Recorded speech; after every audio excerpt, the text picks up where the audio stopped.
মানে 700-800 মতো চিকেন নিয়ে নিয়েছি। ঢাকনাটা তুলে নিলাম। মানে লাইটের মধ্যে এত সুন্দর যে করা যায়, মানে সত্যি কথাই খুব ভালো হয়েছে।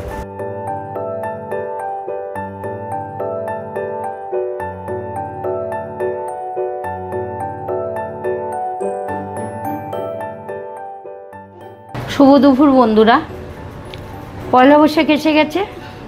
পয়লা বৈশাখের আগাম শুভেচ্ছা জানিয়ে চলে এসেছি একটা ঘরোয়া উপকরণে সহজ উপায়ে একটা রেসিপি নিয়ে। আর সেই রেসিপি করতে কোনো রকম বেশি উপকরণ লাগবে না এবং ঘরে নিজেরাই উপকরণ দিয়ে তৈরি করে করতে পারবে। আজকে আমি করব চিকেন চাপ। তার জন্য আমি এখানে চিকেন মানে 700-800 মতো চিকেন নিয়ে নিয়েছি। আর এখানে আমি কাঁচা লঙ্কা, আদা রসুন পেস্ট, ঝালের জন্য কাঁচা লঙ্কা আদা রসুন পেস্ট নিয়ে নিয়েছি। আর দই নিয়ে নিয়েছি। এবার আমি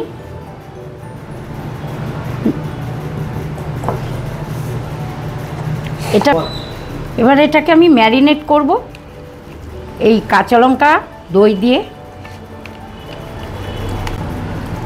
আমরা যদি ঘরোয়া চিকেন মশলা চাপ মশলা তৈরি করে করি ঘরোয়া উপকরণে, জিনিসটা খেতেও ভালো লাগবে এবং সহজ উপায়ে কোনো চিন্তা হবে না যে আমি কী করে চাপটা তৈরি করব বা কিভাবে হবে, হয়তো চাপ মশলা কিনে আনতে হবে।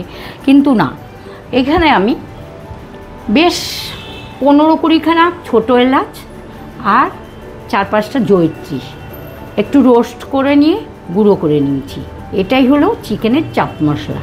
এই মশলাটাকে আমি এবার এই ম্যারিনেট করার মধ্যে দিয়ে দেব। এটা দিয়ে আমি ম্যারিনেট করব। এইভাবে কিন্তু তোমরাও বাড়িতে বা মশলা চাপ মশলা বলতে ওই গরম মশলা আর জয়িত্রী ছোটো গরম মশলা, সেটা 5 গ্রাম 10 গ্রাম যেরকম চিকেন যতটুকু মাপের সেই অনুযায়ী চাপ মশলাটা দিতে হবে। বাইরে কিন্তু চাপ মশলা মনে হয় না পাওয়া যায়। আমি কিন্তু চেষ্টা করেছিলাম আনার, বাইরে থেকে পাইনি, কিন্তু আমি চাপ মশলাটা ঘরে তৈরি করে নিয়েছি। এবার এটাকে আমি ম্যারিনেট করে নিচ্ছি, নিয়ে রেখে আমি চলে যাব মশলায়। আর সম্পূর্ণ কিন্তু কাঁচা লঙ্কা দিয়েই হবে। এবার ম্যারিনেটটা হয়ে গেছে। এবার তোমাদের আমি বলছি, এই যে ফ্রাই প্যানটার মধ্যে প্রথমে আমি বাটার দিয়ে দিয়েছি, দিয়ে কাজু বেশ 10-12 খানা কাজু প্রথমে বাটারের মধ্যে দিয়েছি। তারপর 2-2.5 চামচের মতো পোস্ত দিয়ে কাজু দিয়ে আমি ওটাকে ভাজা করেছি। একটু লাল হয়ে এসছে পরে পেঁয়াজের বেরেস্তা করে নিয়েছিলাম। সেই পেঁয়াজের বেরেস্তাটা দিয়ে একটু জল দিয়ে হালকা একটু ফুটিয়ে ঠান্ডা করে নিয়েছি। এবার এটাকে আমি ব্লেন্ড করে নেব মিক্সিং জারে। এখানে কিন্তু আবারও বলে দিচ্ছি, পোস্ত, কাজু, পেঁয়াজের বেরেস্তা। এবার মাপটা কিন্তু সম্পূর্ণ তোমাদের নিজেদের উপর, তোমরা কতটুকু চিকেন নিচ্ছ, কতটুকু করবে সেই অনুযায়ী সমস্ত উপকরণের মাপ দেবে। আমিও সেইভাবে মাপ দিয়েই সেরকম মাপ অনুযায়ী আমি করেছি।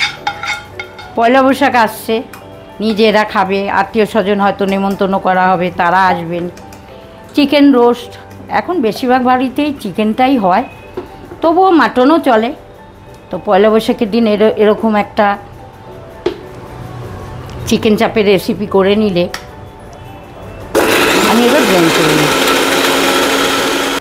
আমার মশলাটা কিন্তু রেডি হয়ে গেছে। এবার আমি চলে যাচ্ছি মূল রান্নাঘরে চলে যাব।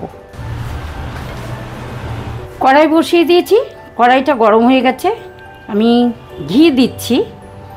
এবার আমি বলছি, যদি তোমরা শুধু ঘি দিয়ে না করতে চাও, বা আমরা যদি মনে করি যে শুধু ঘি দিয়ে করব না, তাহলে সেই ক্ষেত্রে আমরা সাদা তেল আর ঘি দুটোই দিতে পারি। সাদা তেল আর ঘি মিশিয়ে দিলে কোনো একটা প্রবলেম হবে না। প্রবলেম না মানে শুধু ঘিয়ের রান্নার থেকে একটু সাদা তেল আর ঘি দিয়ে করলে জিনিসটা আরও একটু ভালো হয়। কিন্তু কোনো তেল দিয়ে কিন্তু এমনি শুধু তেল দিয়ে কিন্তু রান্নাটা ভালো হবে না, সেটাও বলে দিলাম। অবশ্য চিকেন চাপ তোমরা সবাই করেছো, আমার থেকে হয়তো আরও ভালো বেশি তোমরা জানো। এখানে আমি ঘি দিয়ে দিয়েছি, এবার আমি সাদা তেল দিয়ে দিচ্ছি।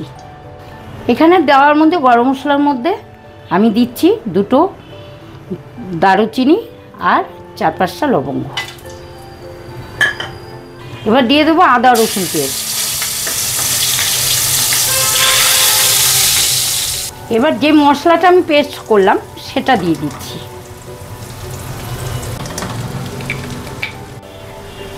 এবার দিয়ে দিচ্ছি টক দই। যেহেতু টক দই দিয়ে ম্যারিনেট করেছি, এখানেও ওই 1.5 চামচের মতো টক দই দিয়ে দিলাম। দিয়ে দিচ্ছি স্বাদ অনুযায়ী লবণ। আমি কিন্তু চিকেনে কোনো লবণ দিয়ে ম্যারিনেট করিনি। আর গুঁড়ো মশলার মধ্যে যাবে শুধু কাশ্মীরি লঙ্কা গুঁড়ো, একটু কালার আসার জন্য।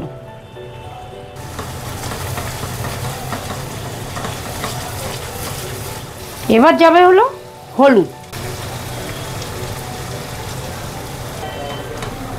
এবার মশলাটা দিয়ে মাংসটা কষুক, আমি একটু ঢেকে দিচ্ছি, আবার পরে তোমাদের কাছে আসছি। এবার আমি চিকেনগুলো দিয়ে দিচ্ছি, ম্যারিনেট করা চিকেনগুলো।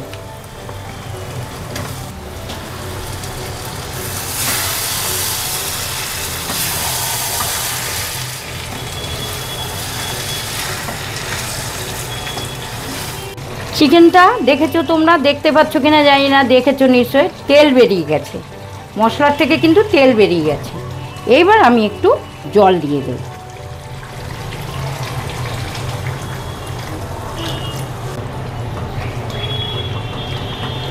ঢাকনাটা তুলে নিলাম। চিকেন চাপটা কিন্তু হয়ে গেছে।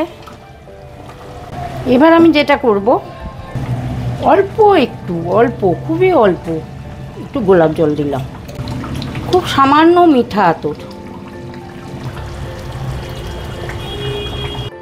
এটা হয়ে গেছে। এবার আমি সার্ভ করে তোমাদের দেখাচ্ছি। বন্ধুরা, আজকের এই পয়লা বৈশাখ স্পেশাল চিকেন চাপ রেডি। তোমাদের কেমন লাগলো? আশা করি চিকেন চাপ যখন নিশ্চয়ই সবার ভালো লাগবে। পয়লা বৈশাখে জমিয়ে এই রান্না করে খাবে। আজকে আমরা করেছি, আমরা খাবো। তো ভালো যদি লেগে থাকে এই ভিডিওটা, তাহলে অবশ্যই লাইক কমেন্ট শেয়ার করো এবং সাবস্ক্রাইব করে নিয়ে, যারা সাবস্ক্রাইব এখনও করোনি তারা করে নিয়ে একটু রেসিপিগুলো দেখো এবং প্রথম থেকে শেষ পর্যন্ত সমস্ত ভিডিও দেখবে। এইভাবে আমার পাশে থাকবে। ভালো ভালো রান্না আমি তোমাদের সামনে তুলে ধরার চেষ্টা করব।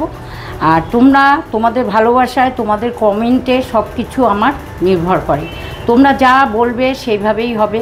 তোমাদের ভালো মন্দ কমেন্ট আমি জানতে চাই। আর ভালো ভালো রেসিপি দেখার জন্য রেডি থাকো। পয়লা বৈশাখ সবার আগাম শুভেচ্ছা জানাচ্ছি। সবাই ভালো কাটুক, আনন্দ কাটুক। আনন্দে সবাই আনন্দ করো, আনন্দ করে খাও, ঘোরো। আর আরেকটা কথা বলে দিচ্ছি, কালকে শনিবার, কালকে আমি লাইভে আসবো, সকালের দিকে আসবো, সেটা জানিয়ে দেবো। এইভাবে আমার পাশে থেকো, সবাই ভালো থেকো। এবার আমি আগেই বলছি না, হ্যাঁ, তাহলে রেসিপিটা দেখলে ভালো লাগলে আমাকে অবশ্যই কিন্তু জানাবে। সবার প্রতি ভালোবাসা রইল। আরেকটা চমক আছে, এটা আমি রেখে দিচ্ছি। বন্ধুরা, আজকে আমি একজন আমার অতিথি পেয়ে গেছি, একজন গেস্ট পেয়ে গেছি। এবার ওকে আমি খাওয়াচ্ছি, ওর ফিডব্যাকটা তোমরা শোনো। নাও খাও, খেয়ে বলো কেমন হয়েছে।